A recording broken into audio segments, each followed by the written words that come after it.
Allahu Akbar, Allahu Akbar. Alhamdulillahi Rabbil Alamin.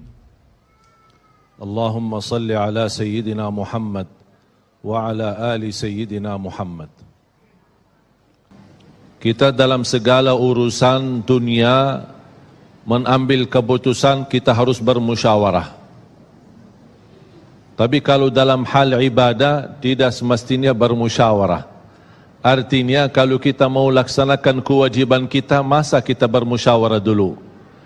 Allah Subhanahu wa taala memanggilkan kita untuk menunaikan salat kita 5 waktu, tidak perlu dimusyawarahkan. Kalau kita sudah mendengar hayya 'alas salah, hayya 'alal falah, segera tunaikan kewajiban kita.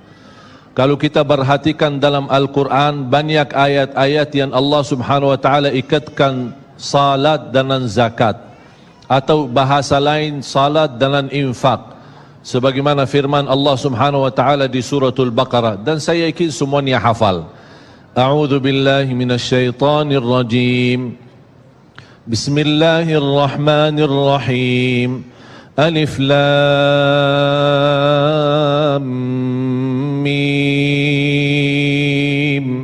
Dzalikal kitabu la raiba fihi hudan lil muttaqin.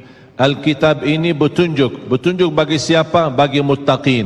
Dan Allah menjelaskan sifat-sifat mereka. Kalau kita ingin meniru mereka, ingin bergabung bersama mereka, ingin menjadi seperti mereka, ikutilah penjelasan Al-Quran. Siapa sih al-muttaqin ini?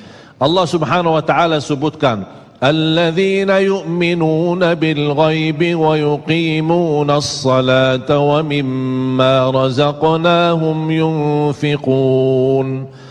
Mereka adalah yang beriman tentang ghaib.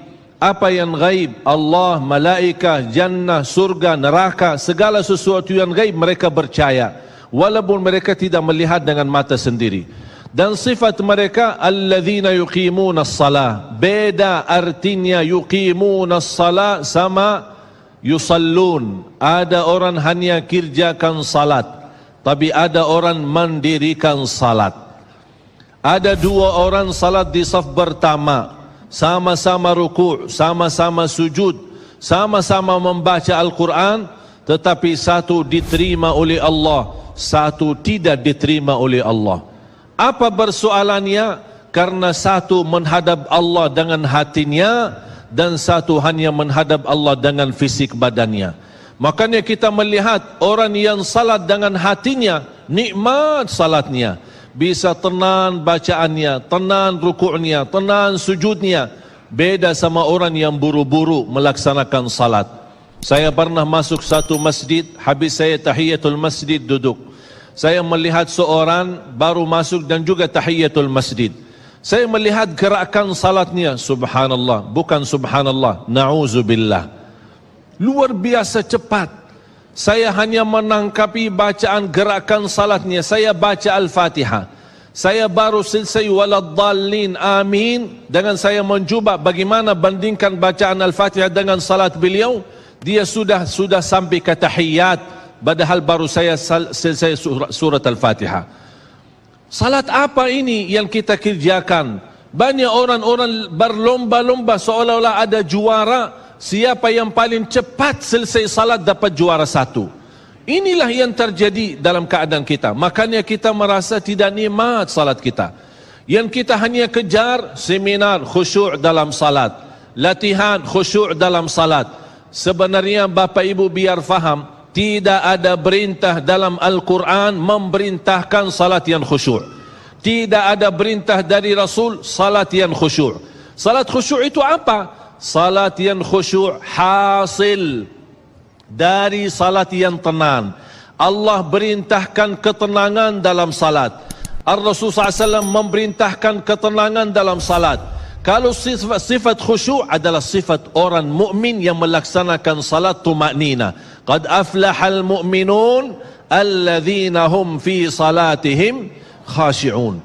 Ketika ada seorang datang ke masjid di zaman Rasulullah sallallahu alaihi wasallam, masuk masjid tahiyatul masjid, selesai salat dia datang kepada Rasul mau salaman, Rasul tidak menjawab. Bahkan Rasul berkata, salli fa innaka lam tusalli. Salatlah kerana kamu belum salat.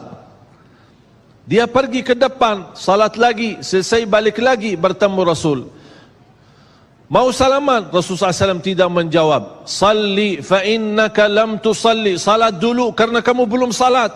Sampai 3 kali dikasih tahu oleh Rasulullah SAW.